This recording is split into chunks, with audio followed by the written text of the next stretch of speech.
Hi cruisers, my wife and I suggest low-cut, waterproof hiking shoes for your Alaska cruise.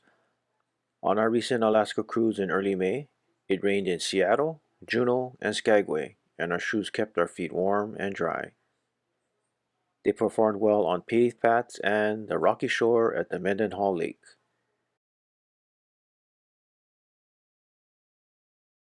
Instead of packing a few pairs of shoes, pack one multi-purpose pair that can be worn aboard, at port, on hikes, in the rain, in the dining rooms, in the casino, etc. For reference, these are North Face Activist Futurelights.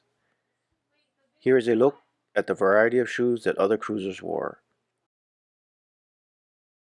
Remember, you'll be visiting rainforests on your Alaska cruise, so waterproof shoes are highly recommended.